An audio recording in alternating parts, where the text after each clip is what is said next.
So for the last couple of days, we have seen, stories in the news about the plans by government to start closing down and shutting down about 1,000 children's homes in the country. And this matter even went to the Senate, where nominated Senator Okenyuri was also raising the issue of, hey, wait, what do you mean we are closing down the children's homes? Mm-hmm. Why? For what reason? And we said, we are going to bring that issue here. Tutaanza kuifix hapa. And that's what we are doing today. We have invited the Principal Children Officer at the Kenya National Council for Children's Services, Kennedy Owino, to be our guest. He's here. Kennedy, good morning. Good morning, Chilatif. Karibu sana. Thank you. Fixing the nation, one conversation at a time. Mm-hmm. We start with this one. Yes. Okay? Until we find a fix for it. We'll find a fix. And the issue is all about children and making sure that we protect the most vulnerable in our society. Yes. And that's our children. Yes. Janet has the day's quote. I do. Christine Kane, she's an Australian, I even said the accent, Australian-born activist. She's an author, she's an international speaker. And she said, sometimes when you're in a dark place, you think you've been buried, but actually, you've been planted. Yes. You believe that? I believe that. Yeah. Yes. You've seen it in people who've been, or have you experienced something like that? Was there a time when you thought, yes. Really? You might think that you're in darkness, yet you are actually planted and you are growing. Mm-hmm. Yes. So all that dark is not dark. There is light in that darkness. Yes. I believe. Okay. How does that song go? What doesn't kill you makes you stronger? What doesn't make you stronger? I like when Janet starts singing. She's a very good singer. She's a very good singer. Just give her that confidence. One day she'll belt an entire One song at a time. Yeah. One song at a time. Yeah. Kennedy, what is the Council for Children's Services? Thank you so much, Latif. The National Council for Children's Services is a semi-autonomous government agency that is playing the role of regulating the children's sector, coordinating all the actors, and also spearheading the development of policies and legislations on children matters. Yes. Okay, how does it differ from the DCS? The DCS is the Directorate of Children's Services is the lead implementer on children matters. The National Council for Children's Services is the coordinator, is the overseer, is the regulator on matters of children for both state and non-state actors. Yes. So you play a regulatory role. Yes. And the Directorate of Children's Services plays an executive role. Actually, the implementation role. Where do the children's homes come in? The children's homes come in from the regulation perspective, the National Council for Children's Services. But also the Directorate of Children's Services has a role on children's homes in terms of day-to-day monitoring and supervision. Yes. So who licenses the children's homes? The National Council for Children's Services. All government and non-government children's homes? Yes. How many do we have right now in the country? The actual figure is not yet established, but as per the last survey that was done nationally, that was last year in September, we had 902. 902 by last year, September? Yes. But the figure is not clear. The figure is not clear because the regulator who registers all children's homes does not have a clear figure of how many he has registered. Yeah, not the registered. The registered ones are known. But there are those that are not yet established, yet they operate in the context of a children's home. Is that right? It is not right. So why do we have homes that are operating with children and they are not licensed and registered, and yet we have an oversight body? Thank you, Eric. Let me bring the context of what is a children's home. Any entity or organization which is charitable and is hosting children is a children's home. Now, if you look at it from that perspective, there are those that are well known, they are hosting children, they are licensed to operate. Yeah? But there are those that within somebody's understanding is not seeing like he's running a children's home. It's like you are having your own home, you start collecting children from your neighborhood, from your relatives, you bring them together, you don't have any direct relationship with those children, and you say that I'm a philanthropist, I'm a well-wisher, I'm helping these children just within my family. In our context as a regulator, that's a children's home. That actually needs to be. Even if these children are going back home to their homes? If you are offering residential care. Okay. Yes. So and these are actually they are there. People who just start collecting children, maybe they have a source of funding, or out of their goodwill, they want to help these children. Then they bring them into a residential facility, either within their own local house, and they start supporting these children. From a regulator perspective, you are a children's home. Okay. Is it illegal? It's illegal. Okay, because you have to have gone through certain regulatory matters. Yes. Okay. And that's why I'm saying the 902 are the ones that have been known to the government. But if you take a walk in the villages, in the remote areas, you'll find people operating in that context. These are the ones we are saying we are yet to know how many are they exactly. Yeah. In your estimation, how many children in Kenya are in need of homing? Actually, let me use that word. I'll not go for the aspect of how many children in Kenya are in need of homing, but I'll go for the aspect of how many children in Kenya are in need of care and protection. Because for a child to find itself in a residential facility, it means, one, this child is in need of a special care. This child is in need of a protection. And that is why the home environment, or the environment which ought to have been its original place, is not conducive for the well-being of this child. And therefore, there is need to move this child to a safer place. Yeah? So, and we are not saying that all children who are in need of care and protection must get a residential facility. No, that is not African. That is not how African context and the family setup is working. There are those who are in need of care and protection but can still be taken care of within a family, within a community, through kinship and all other forms of care. Yes. Do you have figures for those? From the last survey, the last census survey, it was coming to over 300,000 children. Over 300,000? Yeah. Known, of course, I'm sure. Yeah, of course, known.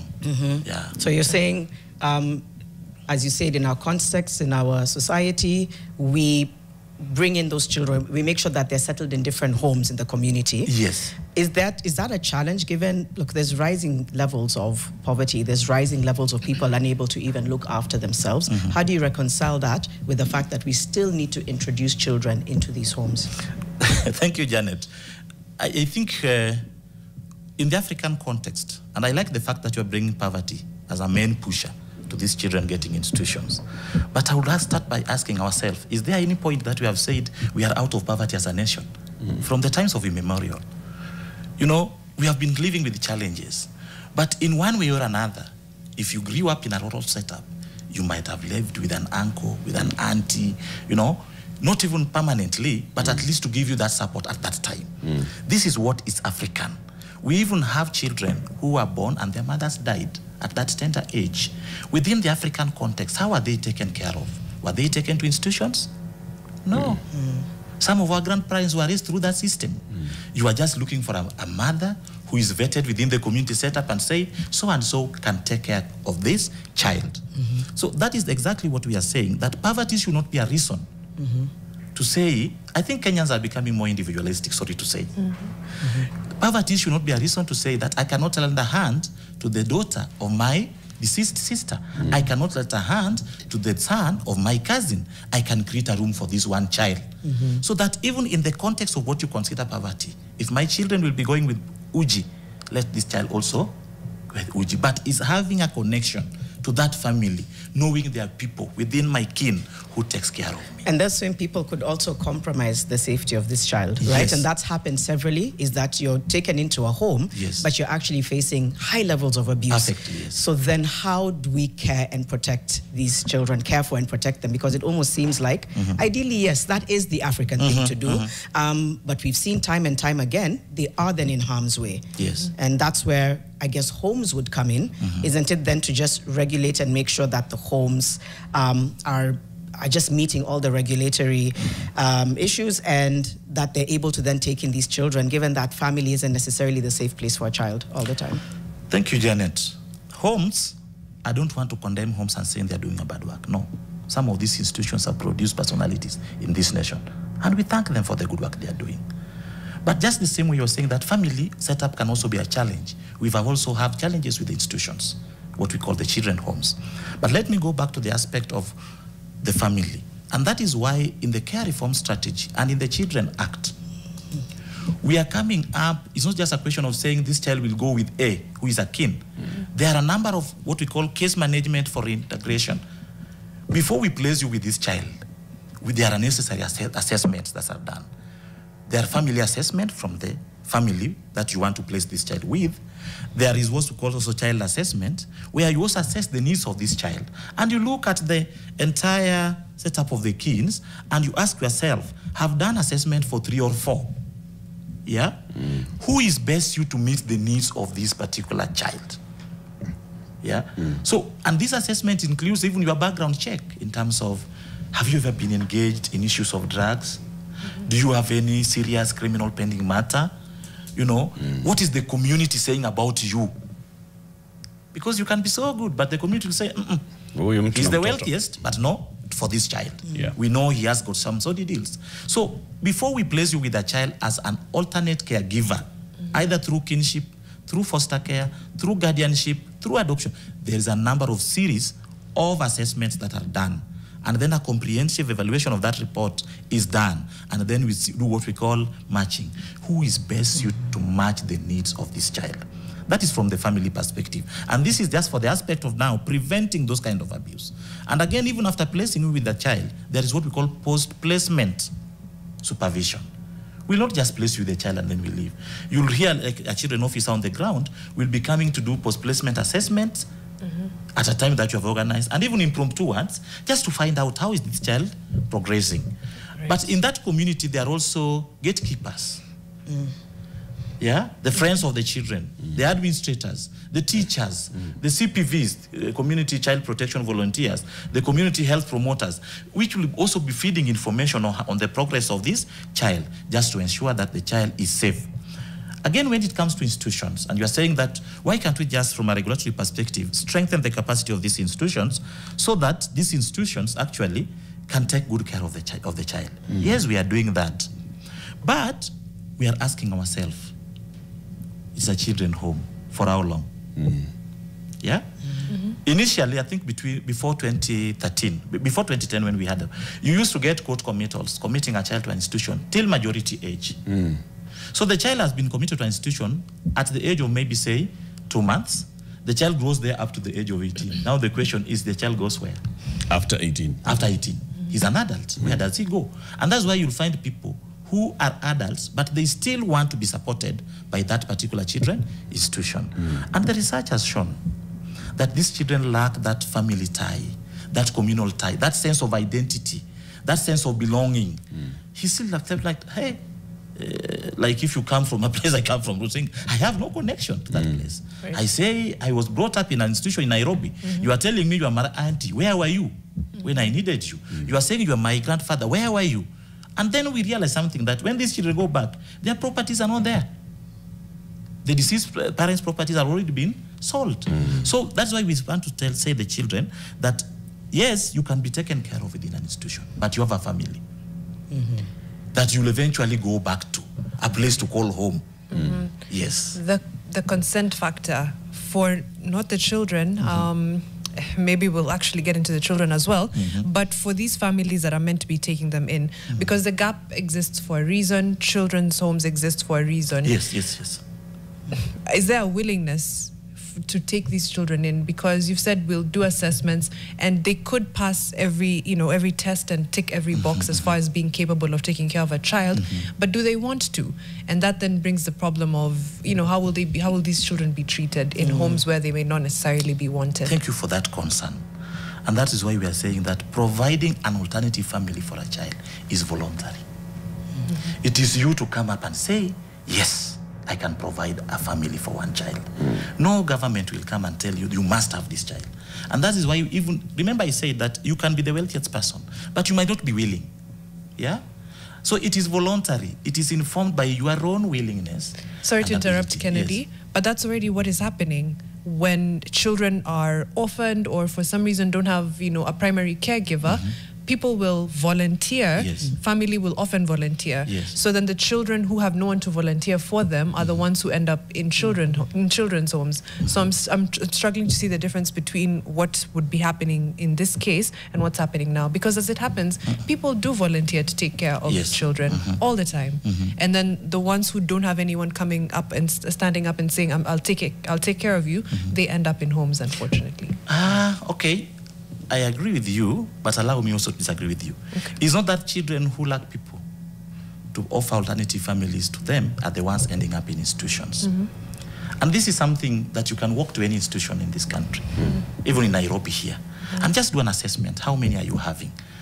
You'll find that the aspect of institutionalization of children has become like the easiest way of handling any child who is in need of care and protection. So you'll not be surprised that you find a relative who has lost somebody who has lost a relative and the child are there. And the first thing that comes into his mind is, hey, which children home can accommodate this child? The reason why, because they are the push factors and they're also the pulling factors. Why is the aspect of institution of children becoming like normalized? It is because the kind of promises, the kind of offers they are given. Oh, when the child comes here, he'll get full scholarship after university, we'll be taking care of anything. And we are asking a simple question. Must I leave my family to be in an institution, which you might find that is less than 200 meters away from my home, to be sponsored to go to school? And I'm going back to the same primary school, which I used to be. Not really. Can you support me from my family? And that is why we are saying we are not, Eric, we are not closing the children homes. No. We are transitioning the children homes. We are saying the support you are giving for the children of this country is appreciated. But we want this support to be given to a child when that child is within family and community. Okay, so that's English. Yes. You're transitioning, you're not closing. We are not closing. So if this child who's in need of care and protection is in my household, you're calling that the new children's home. Is that what you mean? Not really. So what do you mean by transitioning? Yeah. Transitioning is, we look at the services that the children homes are offering. Right. We look at the resources they are using to offer these children. Then we ask ourselves, out of these services, are there services that they can still offer without necessarily offering residential care? I see. You get that? Okay. If you are supporting this child in terms of medication, can you register this family under SHA and let this child also benefit? Because you get like 4 orphans and 1 only is in an institution. So what happens to the other 3? Were they not in need? So are you co-parenting with the new family? Like, are you sharing parenting responsibilities? I'm trying to understand. So they're not residential. Yes. Okay, so that means they're in somebody's home. Yes. They're a new family. Yes. But at the same time, this family understands that this institution has their medical history and their needs. Therefore, they're still collaborating. You are getting me so well. That is what we are saying. Okay. We are saying we are only removing from host, you know, that aspect of isolating the child and then taking to an institution, and then you are saying, this is my child. We are saying, no. Can this child be taken to the family? Then those services that you are offering, can you still offer them? Then this person who is taking in this child, what are the things that is able to offer? And it's still, again, voluntary, because we don't want to lose those resources. There are so many organizations in this country, the likes of Plan, World Vision, you know, they are supporting a number of children in this country, but they don't offer residential care. Child Fund, they support these children within families. That is what the government is saying, that we appreciate that and we need to continue supporting these children. But can we support them within a context of a family setup? Yes. So what you're removing here is the boarding facility. Actually, the residential one. Okay. Yes. What informed this? And now here, quote data. Show me that, you know, in the last number of years, as the Council for Children's Services, these are the studies that we've conducted on the children. And this is the reason why we have said, because they were staying in this facility, they suffered this much. Yes. And this is what we need. Okay, thank you. Now, let's go into science. We are into science. Anza sasa. Data, number 1. Scientific research has shown that children who are in residential care have got delayed developmental milestones. And I agree that this is not purely science, this is also social. If you happen to interact with a mother who has got triplets, and you ask, what does it take you to take care of these 3 children? He'll tell you it's not easy. Not from the provision perspective, but from the attachment perspective. You are breastfeeding one, the other one is crying and all that. If you walk into a children's home, especially those who are taking care of babies, you'll get a caregiver handling 10 children. I mean, for those who are mothers and those who have interacted with families, how practical can one person handle 10 babies? So that aspect of attachment is missing. And when it is missing, you know the nurturing care and the significance of the nurturing care, the contact, the eye contact, the nonverbal communication with this child as the child grows. So this child will experience some delayed developmental milestones. That is one. Science and also has also established that these children who are raised within institutional care, most of them have got loose ties. You know, the attachment aspect of it. So even if they grow into that adulthood, that attachment, because how many caregivers did you change in your lifetime? Because you go to these institutions, you get today there's a caregiver, next month there's another caregiver, next year. So by the child, this child is growing to even 18 years, you have like interacted with almost over 100 caregivers. And the question is, how does that impact into your personal relationship? The mistrust, the aspect of trust is not there, the attachment is not there. Then, when they go to those families that were not there at the time they needed them, allow me to use that word, what happens? Eric, you are getting me at the age of 18 and you are telling me you're my uncle and I was raised in an institution for the last 15 years. I mean, where were you? So they end up even committing crime. Why? The crime aspect is coming as a result of the fact that, one, I have nowhere to start from. I have no attachment. And you know, the community will tell them, by the way we interact with them, the caregivers, the community will tell them, it is Eric who sold your father's land. Sorry, I'm not saying you sold one. So it's like, if I am struggling because of this person who took me somewhere in Nyeri to be taken care of, yet I come from Kwale, do I have any connection with Eric? So I do away with Eric. So these are research that has been done, and there is one that was published by the National Research and Crime Center that pointed to that. And that is why we are saying, if these are coming out clearly, do we continue in this aspect? No. We need somewhere where these children grows up in a normal family setup. Allow me give you a very interesting experience, because I've also worked as a field officer. You go to an institution when these children finally are released, or sometimes in some institutions they release them when it is after or when they close, and they give them a package of shopping. So you are in a family of 4 children. This one comes with spaghetti and everything, they so big. So he says, no, me, I'll not take that porridge. I'm going to prepare my spaghetti. The others are like, what is spaghetti?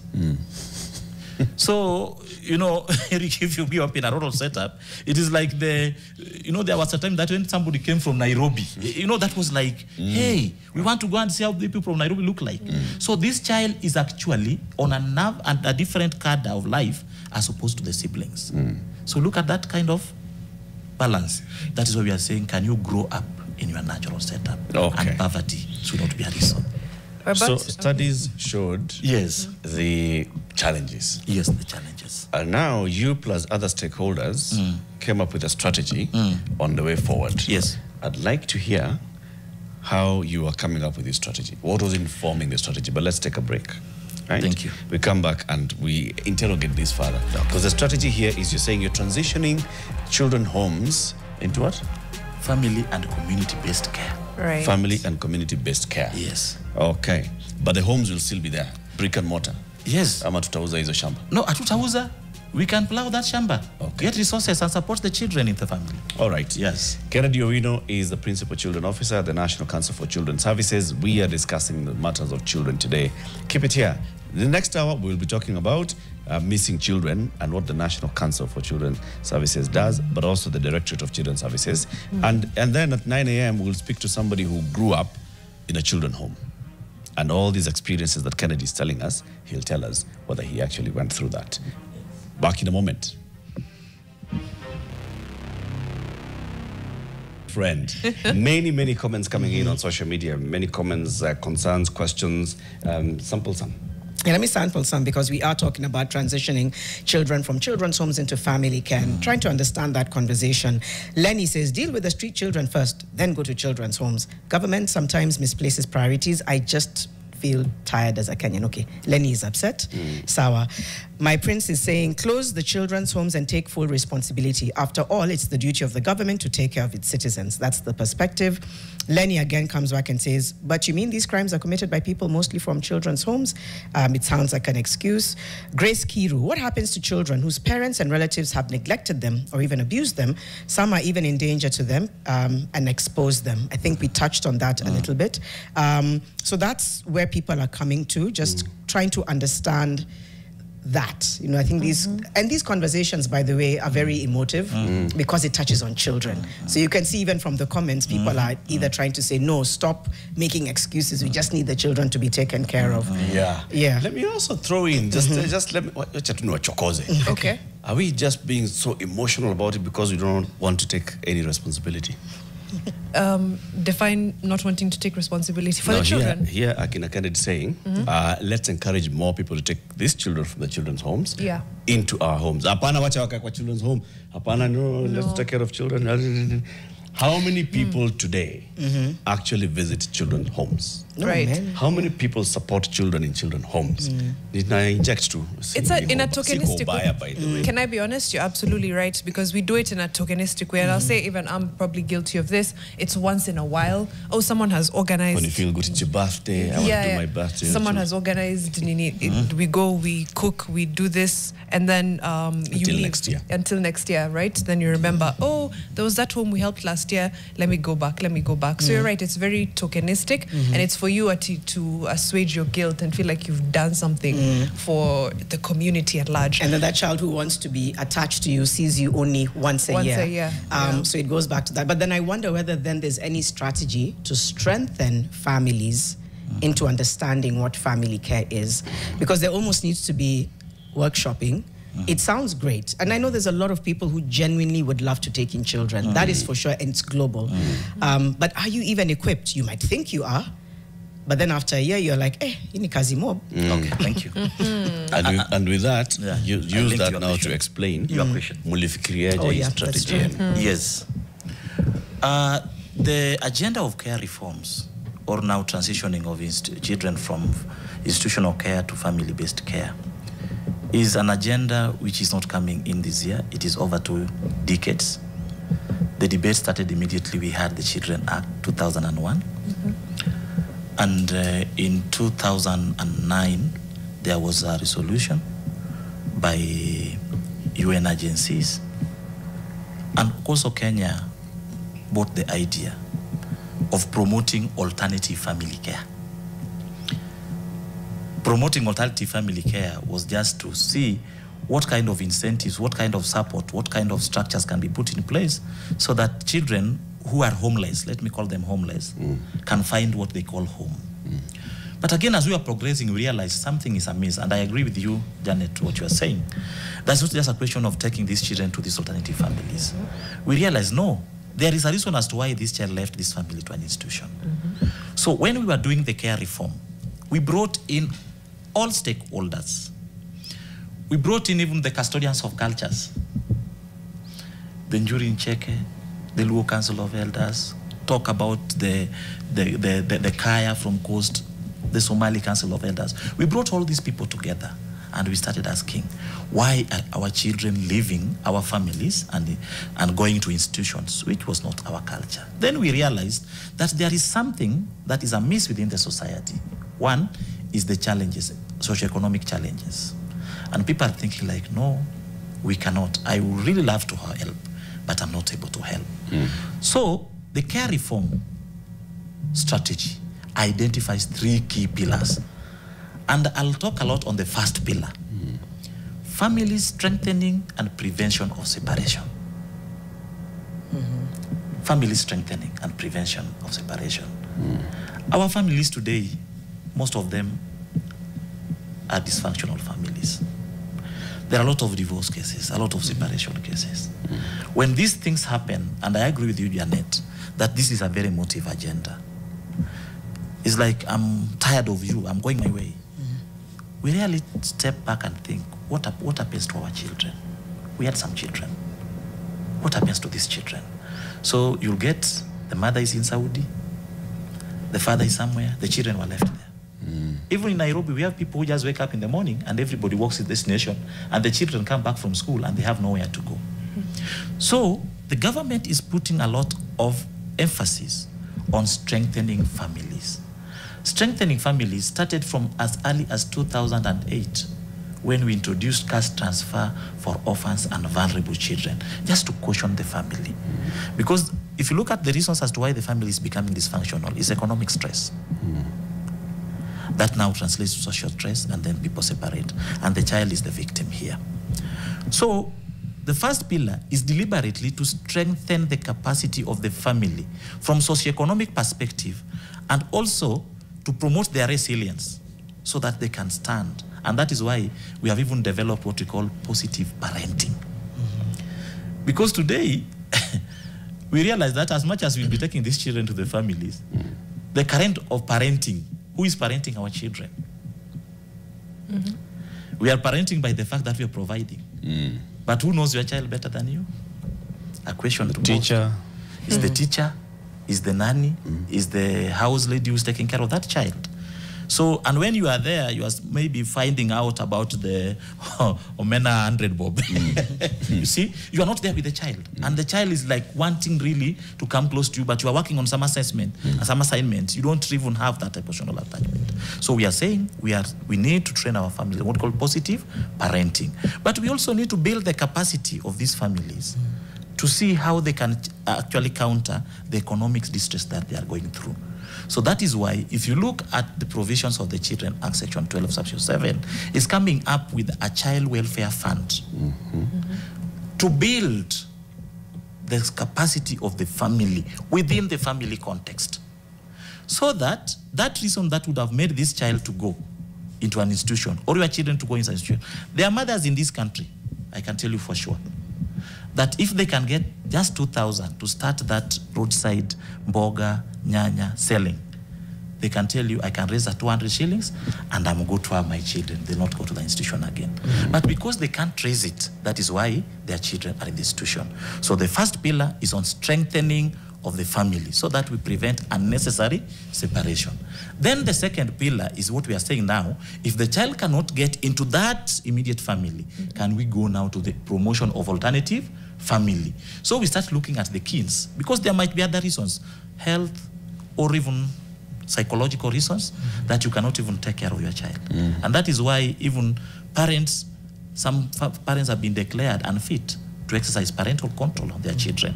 Now we look at within that kin, who is better placed through assessment, and we find that this child can stay with Auntie A or Uncle B. Then if that doesn't work, then we now invest in family tracing and integration. There's a child in an institution today simply because that child got lost.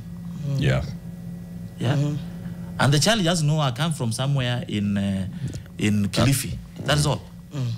But there are no efforts have been made to actually find out Kilifi, where, who could be knowing this child. And you know, as the child grows old, even the MA changes. So when this child, but the child knows I come from somewhere in Kilifi. And this is why we are saying that children need to be brought up even within their cultural context. We have people who are born as maybe, say, Luos.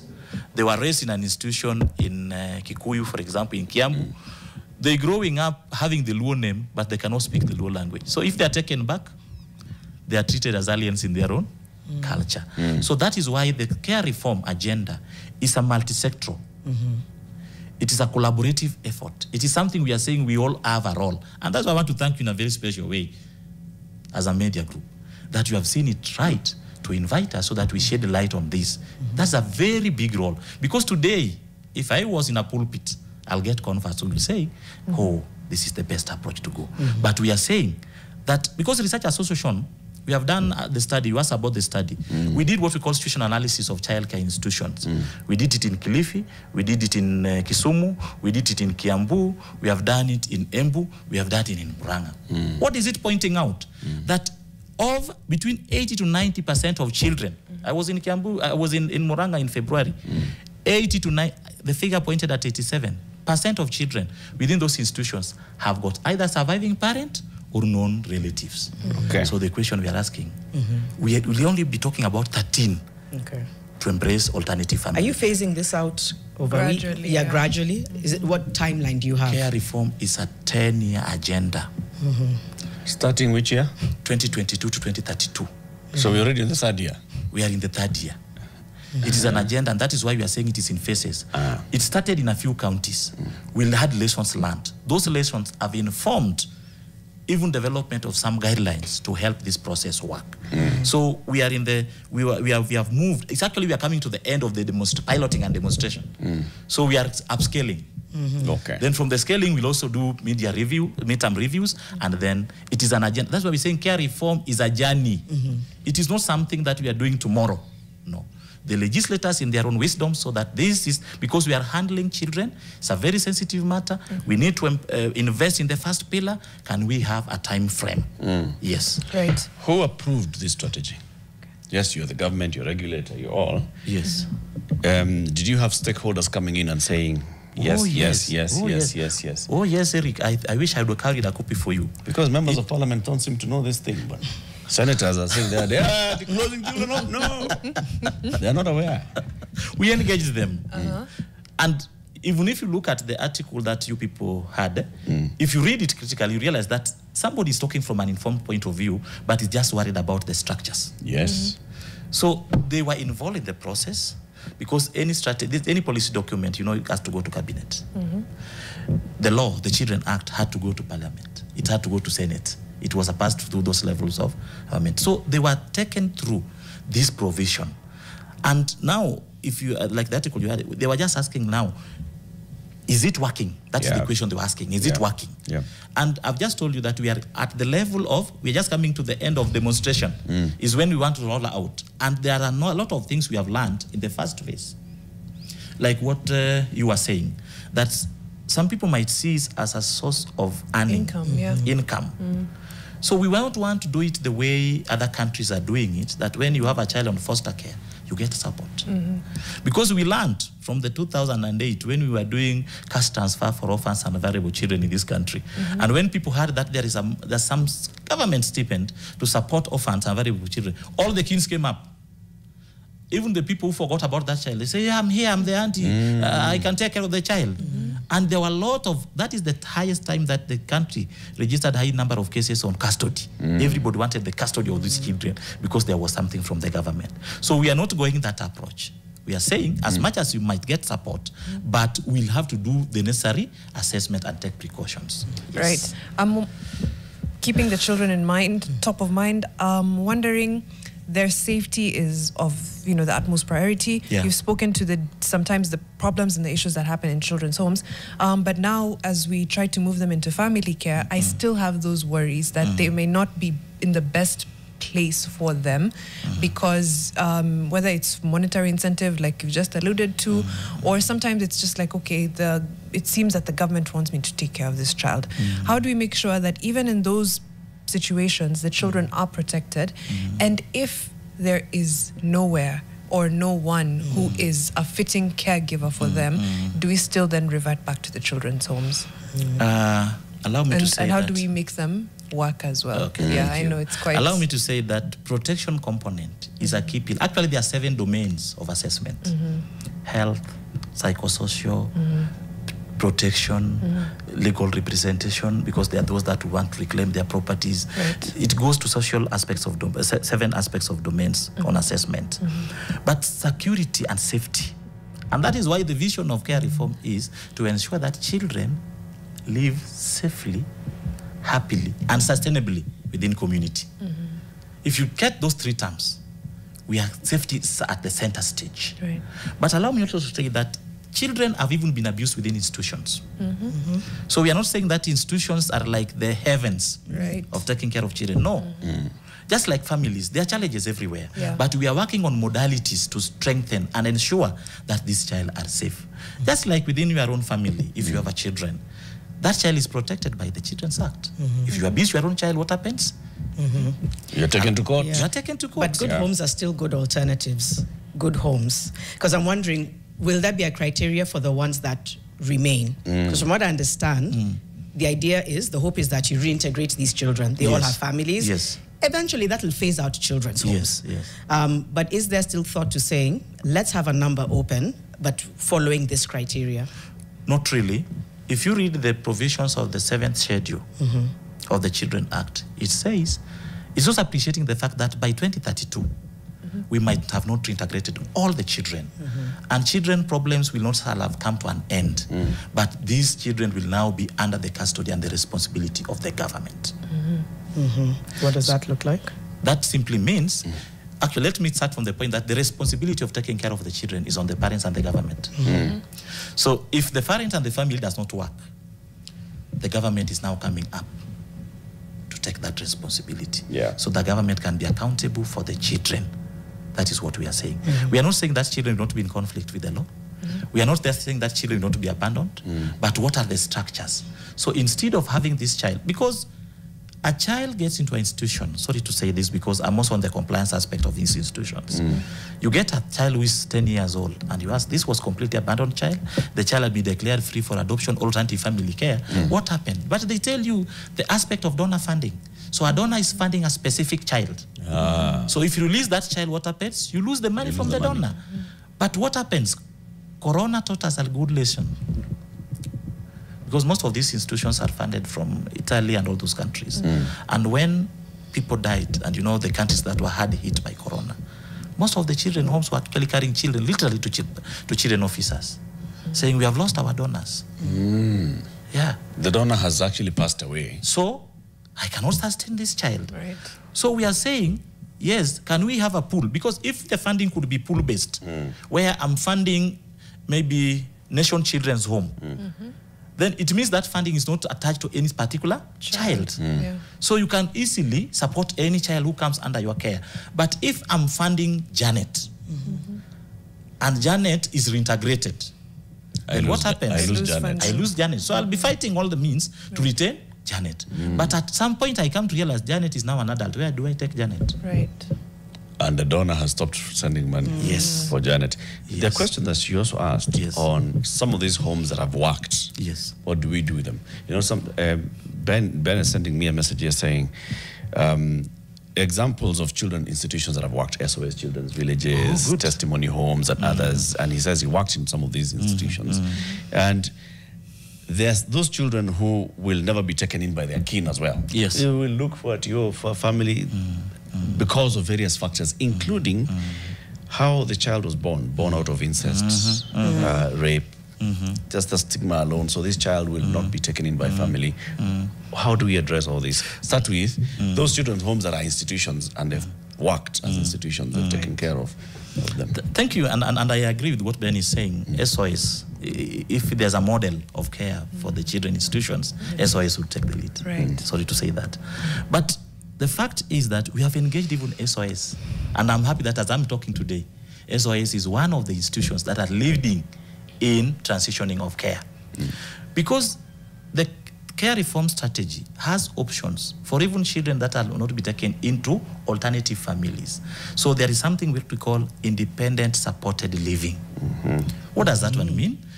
When somebody gets to the age of 18 or an adult, you realize you have nowhere to take this person. Right. But this person have learned some technical skills or have gone through school, and what this person needs is to be helped to start living independently. So we have independent supported living.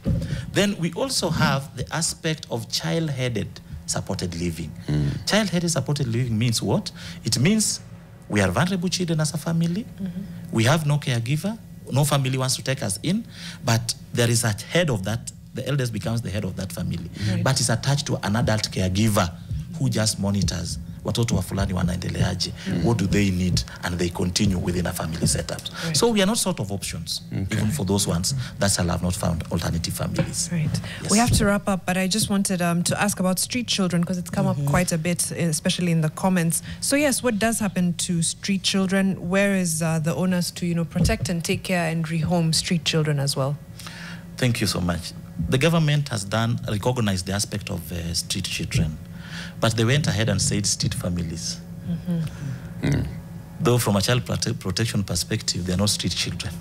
There's children on the streets, living there or by there. But the aspect is that there is all an establishment of a fund called Street Families Rehabilitation Trust Fund.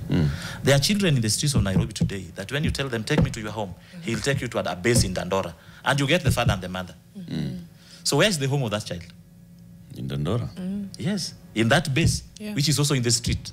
So that is why the Street Rehabilitation Trust Fund is established to ensure resettlement of these street children. Iko na pesa hiyo kitu? Yes, it's a whole trust fund. under the Ministry of Labor and Social Protection. Inafanya kazi. Building. Yes. We still see so many street children. Inafanya kazi. Or children on the So streets. how does it work? They look at it from a family perspective. They have done a lot. They work with the institutions that also do rehabilitation for street families, the likes of Agape. If you go to Agape Register in Kisumu and ask them, how many children have you rescued, rehabilitated, resocialized, and reintegrated, they'll give you the statistics. But the aspect of street families also, just the same way in care reform, calls for everybody's responsibility. There are people who motivate children to be in the street for the purposes of economic exploitation. Right. I don't want to go there. No, the Street Families Rehabilitation Trust Fund is also a not the fund. Anywhere where there's a child. Yes, hiyo ni ofisi yangu. Yes.